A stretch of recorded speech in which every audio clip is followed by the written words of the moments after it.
You've got a team that's getting smashed with work from a lot of different departments. You've got complaints coming in, people are saying, where's my thing? Why aren't you guys better at what you do? Well, you might not know that a spoonful of capacity can go a long way.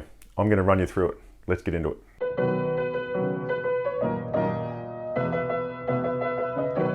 Unless you work in the field of technology development, you probably don't know about Don Reinertsen, but he's got a brilliant book called Flow, Principles of Product Development, and in there is a graph which can apply to all of us. And this is the sort of thing that call centers and the like do instinctively because it makes a lot of sense, but can apply to you as well. I'm going to start with a graph, vertical axis here. And on this axis, we've got wait time. Just look at it as the amount of time you have to wait for your thing to come through.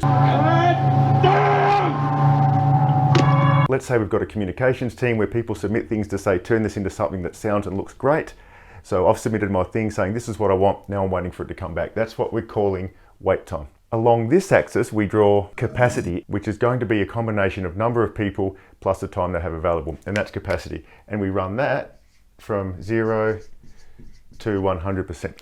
Now, ask yourself this. What would be the relationship between how much people are working and what the wait time would be? The magical world where there is no work to be done and people are sitting idle and someone comes along and says, where's my thing? Their wait time is going to start here at 0 and the thing just gets done. And maybe the second person comes along and we've got a bit of extra capacity to get that done and we can do that. But eventually what's going to happen is we're going to hit a point where people are going flat out and people are going to have to line up. In other words, they're going to have to wait with the work sitting in the inbox, wondering when their thing comes back.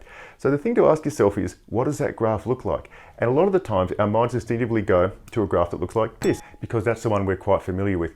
I'm going to cut to the chase here. When this is actually looked at with the standard way queues work, the relationship between how long someone has to wait and how much the people currently doing the work are flat out looks like this. So any graph that looks like that is telling you that we go along pretty well for quite a while and then suddenly it goes somewhat nuts. Let me give you some practicalities. So first, taking away that, let's say for this communications team, the wait time is currently sitting at 10 days for things to get spun around. So what that means is I send off my email saying, here's my occasion, here's my rough wording, can you make it all good and the message get received? I'm talking about a 10-day turnaround. So we're sitting here and I'm going to draw that along like that, and we draw that down like that to hit the 100%. Let's say we've decided that 10 days just isn't going to work out and we want to make it so that we halve the amount of waiting time. In other words, what we are looking to do is move it from 10 down to 5. And just to throw in something else, let's say that we've currently got 5 people working in this team. It would be logical to think, well, if you want me to make the wait time go from 10 to 5, I can't have 5 people, I need to have 10 people. Because remember, our brains naturally think in terms of that graph that goes like that, where that would be true. But if we look at the way the actual wait time to capacity graph works, if we want to get down to 5, we need to only create, and there's formulas that work this out exactly, but let's just say for the purpose of this, let's say we need to make the capacity go to 90%. In other words, we only need to set up the team so there'd be a little bit more space for the people doing the work, that much, and we get that much reduction. We wouldn't need 10 extra people to halve the wait time. We might only need 1, because that'll create enough extra capacity to move that to there. This is well known in call centers. Call me hun one more time and I'll burn this place down. It's called surge demand, where you'll bring people from other areas and doing other types of things on in order to quickly reduce the queue time when things get out of control. The lesson here is the same thing applies in the sort of work that doesn't just happen minute to minute, but it can happen over a week or so, that if we've got a situation where the wait time on a particular team, which is crucial to the whole operation, is getting out of hand, having just a little bit of extra capacity can make a huge difference. For a spoonful of sugar helps the medicine go down. So how might we do this? Remember, under our assumption that we need to have double the number of people, it can be overwhelming and we just put our head in the sand because it's full on.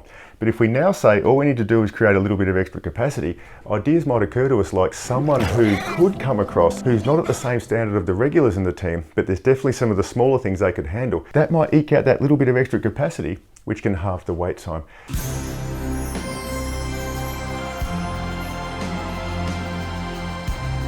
So simple ideas like that can start to occur if we change our framing from how do we get the budget to double a team to what can we do to swing in some resources to create a little bit of extra capacity, which allows us to reduce the wait time. It's by seeing it with this sort of angle that can open up different types of thinking, which can relieve a lot of the pressure and the hassles that can sit around the workplace. I'll see you next time.